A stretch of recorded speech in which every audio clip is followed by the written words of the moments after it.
Everyone, welcome to the class. तो आज की क्लास में अगला टॉपिक करने से पहले हम कुछ चीजें देखेंगे कि जैसे लाइट जो है वो किसी मैटर के साथ किस तरीके से इंटरेक्ट करती है। तो अगर मैं एक ऑब्जेक्ट लूं यहाँ पे और इस पे फॉल करवाऊं लाइट, ठीक है, तो क्या हो सकता है, हमारे पास तीन तरीके की इंटरेक्शंस हो सकती है। पहली तो ये कि जैसे ही इस ऑब्जेक्ट के ऊपर फॉल की, ये या तो पीछे आ गई या फिर किसी एंगल के ऊपर रिफ्लेक्ट कर दी, तो हम क्या बोलेंगे, क्या हुआ है यहाँ पे, रिफ्लेक्शन। रिफ्लेक्शन ऑफ लाइट का फिनोमिना आपने प्रीवियस क्लासेस में देखा भी होगा कि जैसे ही लाइट किसी ऑब्जेक्ट के ऊपर फॉल की, वो किसी एंगल से डेविएट होके वापस चलेगी। सो ये रिफ्लेक्शन की वजह से हमें क्या देखने को मिलता है, कलर ऑफ द बॉडी, ठीक है। किसी भी कलर, कोई भी चीज का कलर वो इसीलिए हमें दिखता है क्योंकि वो वाली बॉडी उस कलर को रिफ्लेक्ट कर रही होती है। जैसे कि ये ब्लू मार्कर का ये जो कैप है, ये आपको ब्लू इसलिए दिख रहा है क्योंकि ये बॉडी जो है ये ब्लू कलर को क्या कर रही है, रिफ्लेक्ट कर रही है, ठीक है। सो वी कैन से कि ऑब्जेक्ट के ऊपर जैसे लाइट पड़ती है तो first interaction can be the reflection. Second case क्या हो सकता है कि लाइट फॉल की किसी ऑब्जेक्ट के ऊपर और इस ऑब्जेक्ट ने उस लाइट को एब्जॉर्ब कर लिया, so then we will call it as कि एब्जॉर्प्शन हुई है। Alright, and third interaction can be, इसको हम गैस भी कर सकते हैं। अब देखो ना कि लाइट जो है वो किसी ऑब्जेक्ट के ऊपर जाके डेविएट होगी। अब सेकेंड इंटरेक्शन में क्या है कि लाइट आई और इस ऑब्जेक्ट ने क्या कर दिया, एब्जॉर्ब कर लिया। थर्ड केस क्या हो सकता है इंटरेक्शन का, लाइट आई और इसमें से पास करके आगे चलेगी, तो उस वाले फिनोमिना को हम क्या बोलेंगे कि क्या हुआ है यहाँ पे, transmission of light. Transmission of light बोलेंगे हम इसको। तो इस तरीके से हमारे पास ये तीन फिनोमिनास, ये तीन इंटरेक्शंस जो हैं वो हो सकती हैं लाइट की मैटर के साथ। अब अगर हम देखें कि जो नॉर्मल हमारे पास व्हाइट लाइट होती है उसमें कितने कलर्स होते हैं, 7 कलर्स। नॉर्मल व्हाइट लाइट में हमारे पास कितने कलर्स होते हैं, 7 कलर्स। कौन कौन से, VIBGYOR, VIBGYOR, violet, indigo, blue, green, yellow, orange and red. और हर कलर की एक अपनी स्पेसिफिक लैम्डा यानी कि वेवलेंथ होती है और अपनी ही स्पेसिफिक फ्रीक्वेंसी यानी कि न्यू होती है। जैसे कि अगर मैं इस रेड कलर की बात करूं तो यहाँ पे फ्रीक्वेंसी मेरे पास कम है एंड लैम्डा जो है वो सबसे ज्यादा है। इधर को जाती हूं तो मेरे पास फ्रीक्वेंसी जो है सबसे हाईएस्ट होती जाती है और इधर जाते जाते मेरे पास लैम्डा जो है वो कम होती जाती है। तो इस तरीके से हम क्या देखते हैं कि हर कलर की एक अपनी स्पेसिफिक वेवलेंथ है, अपनी ही स्पेसिफिक फ्रीक्वेंसी होती है।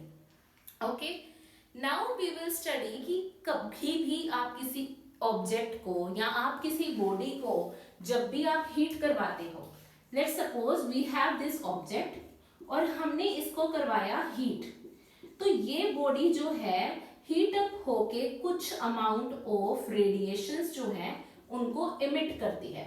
जैसे लैम्डा 1, लैम्डा 2, लैम्डा 3, अलग अलग 3 उसने रेडिएशंस की वेवलेंथ जो है वो इमिट की, ठीक है।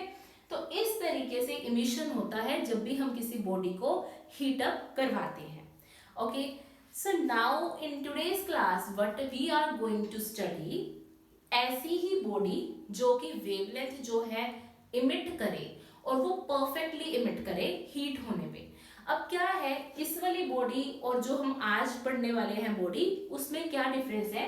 अब ये है नॉर्मल बॉडी, इसको जब हमने हीट करवाया यानी कि जब हमने कोई रेडिएशन पास करवाई, यहाँ पे रिफ्लेक्शन के भी चांसेस है, एब्जॉर्प्शन के भी चांसेस है और ट्रांसमिशन के भी चांसेस है। लेकिन क्या है कि यहाँ पे अगर ट्रांसमिशन हो रही है तो वो प्रॉपर ट्रांसमिशन नहीं हो रही, उसमें कुछ अमाउंट ऑफ रिफ्लेक्शन भी होगी, कुछ अमाउंट ऑफ एब्जॉर्प्शन भी होगी। और अगर हम बात करें जो बॉडी के बारे में हम आज पढ़ने वाले हैं, उसकी बेसिकली खासियत क्या है कि वो जब तो एब्जॉर्ब करती है तब वो पूरा एब्जॉर्ब करती है और जब वो इमिट करती है तब वो पूरा ही इमिट करती है, यानी कि कुछ आधा आधा अधूरा काम नहीं करती। जब एब्जॉर्ब करती है तब पूरा करती है, जितनी भी रेडिएशन होती है, हमारे पास जितनी भी फ्रीक्वेंसीज की रेडिएशन होती है सबको एब्जॉर्ब करती है, और जब इमिशन की बात आती है तो सबको इमिट करती है। ठीक है, तो ऐसी वाली बॉडी को हम क्या बोलते हैं, ब्लैक बॉडी। ठीक है, ऐसी वाली बॉडी का स्पेसिफिकली नाम दिया गया है, that is black body. So you can just write it down that what is a black body. A black body is an ideal body which perfectly absorbs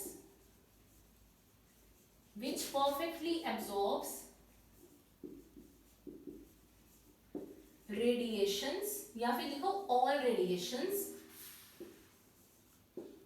radiations of all frequencies, सारी ही frequencies की सारी ही radiations को वो perfectly क्या करती है, absorb. तो इस तरीके की हम बॉडी को ब्लैक बॉडी बोलते हैं।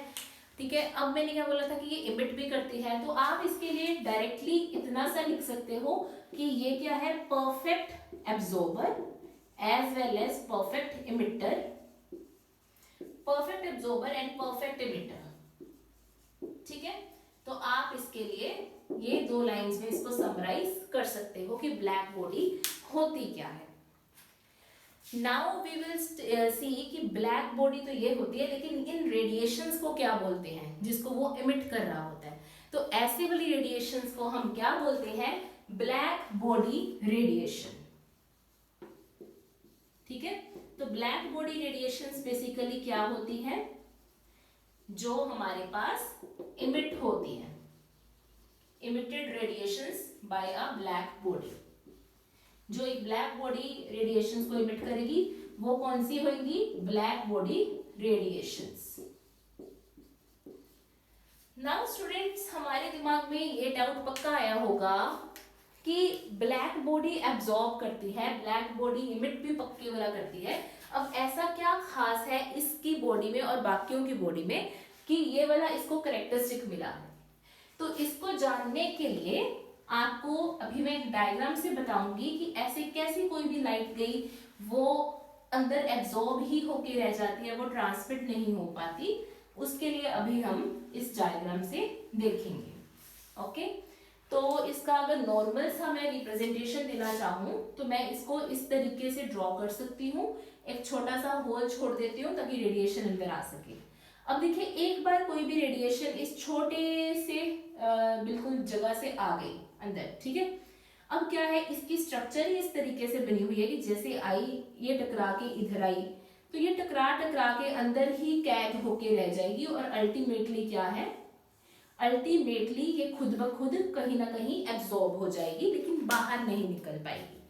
तो इस तरीके से ये कोई भी ब्लैक बॉडी रेडिएशन जैसे ही अंदर आती है वो अंदर ही टकरा के अलग अलग प्लेसेस पे जाके वहीं पे एब्जॉर्ब होके रह जाती है।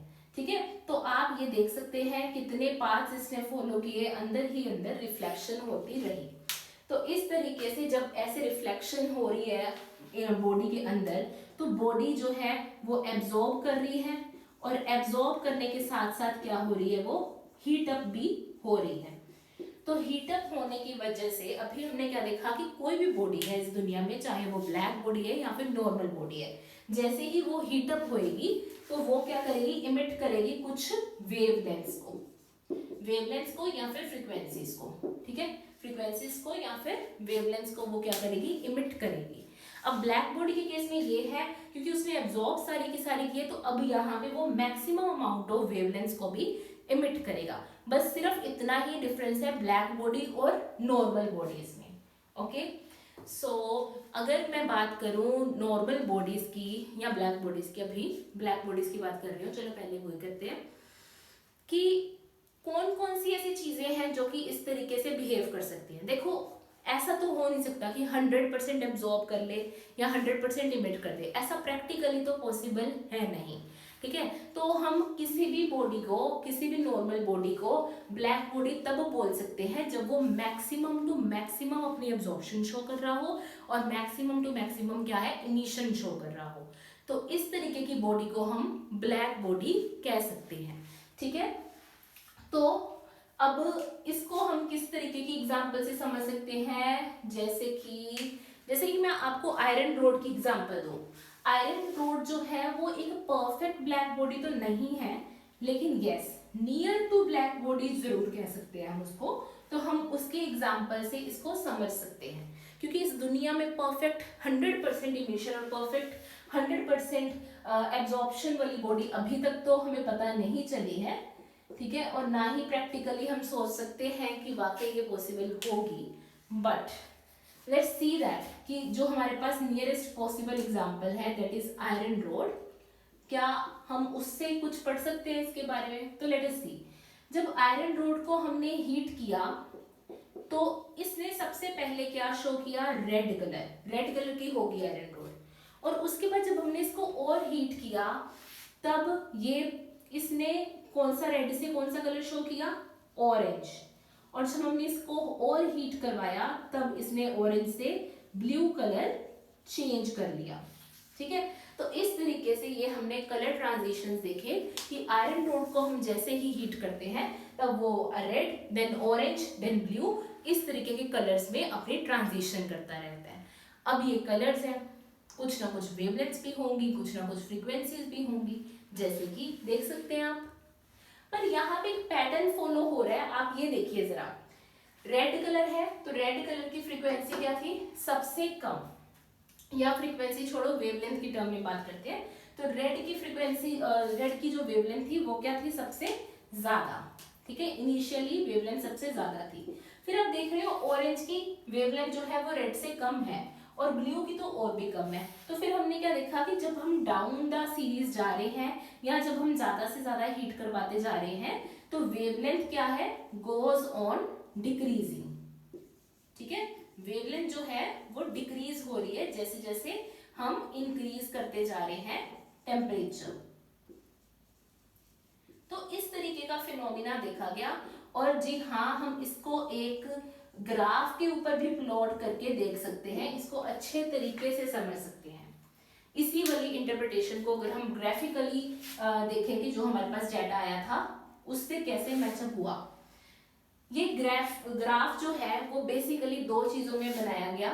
एक तो इंटेंसिटी, जिसको हम क्या बोलते हैं? ब्राइटनेस भी, कि कितनी कोई भी लाइट या कितना कितना कोई कलर जो है वो ज्यादा ब्राइट लग रहा है उसको हम क्या बोल देते हैं कि उतनी उसकी इंटेंसिटी है। और इंटेंसिटी ली वाई एक्सिस पे और वेवलेंथ क्या ली हमने? एक्स एक्सिस के ऊपर। और ये ग्राफ आया कुछ इस तरीके का। देखिए ये ना तो जीरो प्रॉपर एक्सिस के ऊपर नहीं लग रहा, इधर से भी नहीं टच कर रहा, कि इस तरीके का ग्राफ आया। अब इस तरीके का ग्राफ हमें क्या दे रहा है इंटरप्रिटेशन? आइए अब हम वो देखते हैं। देखिए जब कोई भी बॉडी जो है इमिट कर रही है, ठीक है, इमिट कर रही है तो कुछ वेवलेंथ जो है उसकी रेंज को इमिट कर रही है। अब क्या है, इससे हमें ये पता लग रहा है कि जो ये हमारे पास बहुत छोटी वेवलेंथ की लाइट्स हैं और जो बहुत ही ज्यादा बड़ी वेवलेंथ की लाइट है, बहुत ही ज्यादा बड़ी वेवलेंथ की लाइट और बहुत ही ज्यादा छोटी वेवलेंथ की लाइट है, उनको तो ये क्या है शो, मतलब कि उनकी तो ये अमाउंट बहुत ही कम इमिट कर रहा है। बहुत ही ज्यादा छोटी वेवलेंथ की लाइट को और बहुत ही ज्यादा बड़ी वेवलेंथ की लाइट को बहुत ही कम मात्रा में इमिट कर रहा था कि ये हम एक्चुअल से अपनी आंखों से देख ही नहीं पा रहे थे, ठीक है। आपको ये भी पता होगा कि एक इलेक्ट्रोमैग्नेटिक स्पेक्ट्रम में हमारे पास क्या होती है? ये वाली रेडिएशंस होती हैं, radio waves, microwaves, infrared, visible, UV visible, X rays, gamma rays, cosmic rays. तो इस तरीके से हमारे पास बेसिकली क्या होता है, हमारे पास इस तरीके से चलती है इलेक्ट्रोमैग्नेटिक रेडिएशंस की सीरीज। अब इनकी एक अपनी ही वेवलेंथ होगी, ओके। तो इनकी एक अपनी वेवलेंथ होगी अगर हम बात करें इस तरीके से। सो अभी हम क्या देखेंगे कि इस वाले रीजन में जो हमारे पास कम वेवलेंथ वाली रेडिएशंस है वो भी इमिट जो होंगी कम होंगी, और जो हमारे पास ज्यादा वेवलेंथ वाली रेडिएशंस है वो भी हमारे पास क्या होंगी? कम इमिट होंगी। लेकिन जो ये बीच का रीजन है, बीच के रीजन की जो हमारे पास वेवलेंथ है वो ज्यादा अमाउंट में इमिट होती है। खैर इसको भी आप छोड़ सकते हो, ठीक है। तो ये सिर्फ बताने के लिए था कि रेडिएशन अकेली यही वाली नहीं है, और भी है हमारे पास जो कि इलेक्ट्रोमैग्नेटिक स्पेक्ट्रम से हम देख सकते हैं। इस तरीके का ग्राफ आया। जस्ट सपोज कि जब मैंने ये T1 टेम्परेचर दिया तब मेरे पास इस तरीके का ग्राफ आया, और इसमें भी मेरे पास एक ही वेवलेंथ थी जो सबसे ज्यादा मैक्सिमम थी, और हमारी जो ह्यूमन आई है वो उसी कलर को परसीव कर पाती है जो कि मैक्सिमम इंटेंसिटी से इमिट हो रहा हो। ठीक है, जैसे कि अगर आपके पास मैं फ्लेम किसी चीज की प्रोवाइड कर रही हूँ तो उसमें ब्लू कलर मान लीजिए मैक्सिमम है, ठीक है, और बाकी जो कलर्स हैं जैसे येलो ऑरेंज उनकी अमाउंट कम कम है, तो क्या होगा, नेचुरली जो हमारी आईज होंगी वो ब्लू कलर को ही देख पाएंगी, वो बाकी कलर्स को नहीं डिटेक्ट कर पाएंगी क्योंकि उनकी अमाउंट ही बहुत कम है। ठीक है, तो इसलिए ब्लू कलर की लैम्डा मैक्सिमम अगर हुई तो हमें ब्लू कलर ही नजर आएगा, अगर रेड कलर की लैम्डा मैक्सिमम हुई तो रेड नजर आएगा। ओके, अब जैसे कि हम इसी वाली एग्जांपल से थोड़ा सा इंटरप्रेट करें तो हमारे पास लैम्डा मैक्सिमम किसका आया था, सबसे पहले रेड का। जस्ट सपोज T1 टेम्परेचर पे हमें रेड कलर शो हुआ। उसके बाद जैसे ही मैंने T2 टेम्परेचर प्रोवाइड किया जो कि T1 से बड़ा था, तब मेरे पास ये जो जैसे ही टेम्परेचर प्रोवाइड किया तो ऑरेंज कलर, और ऑरेंज कलर की फ्रीक्वेंसी ज्यादा है और लैम्डा क्या है, कम, तो ये लैम्डा कम की तरफ शिफ्ट हो गया। तो मेरे पास इस तरीके का ग्राफ आया जब मैंने टेम्परेचर बढ़ा दिया, और ये था ऑरेंज को कोरिस्पोंड करता हुआ लैम्डा मैक्स। फिर जब मैंने T3 जो कि T2 से भी बड़ा था वो टेम्परेचर प्रोवाइड किया तो फिर क्या हुआ, मेरे पास ब्लू कलर आ गया, और जिसकी लैम्डा पहले वाले से भी कम थी, और उसका लैम्डा मैक्सिमम यहाँ पे आया। तो इस तरीके से हमारे पास इंटेंसिटीज भी बढ़ती गई और जो वेवलेंथ थी वो क्या थी, कम होती गई विद इंक्रीजिंग द टेम्परेचर। सो ये हमारे पास ग्राफिकल इंटरप्रिटेशन आई थी। अब ये जो ग्राफ था, ये ग्राफ बेसिकली तभी हमारा सेटिस्फाई हो पा रहा था या तभी हमारे पास जस्टिफाई हो रहा था अगर हम लाइट की पार्टिकल नेचर को मान रहे थे। ओके, जैसे कि हमने अभी तक फिनोमिनास काफी सारे स्टडी किए हैं कि वो हमें कुछ फिनोमिनास जो है वो हमें ये बोलते हैं कि लाइट जो है वो पार्टिकल नेचर की है, और कुछ फिनोमिनास हमें ये बोलते हैं कि जो लाइट है वो वेव नेचर की है। लेकिन ये जो ब्लैक बॉडी रेडिएशन का कंसेप्ट है ये तभी हमारे पास क्लियर हो पाता है, ये तभी हमारे पास जस्टिफाई हो पाता है जब हम ये मानते हैं कि जो हमारे पास लाइट है वो पार्टिकल नेचर की है। तो आज की क्लास का एक फोर्थ पॉइंट आप ये भी नोट कर सकते हो कि black body radiations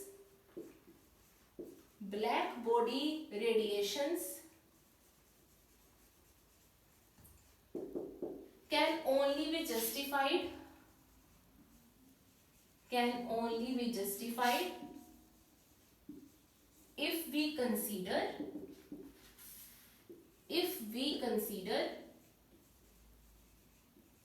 the particle nature of light, okay. तो इस तरीके से हम इस वाले फिनोमिना को जस्टिफाई कर सकते हैं।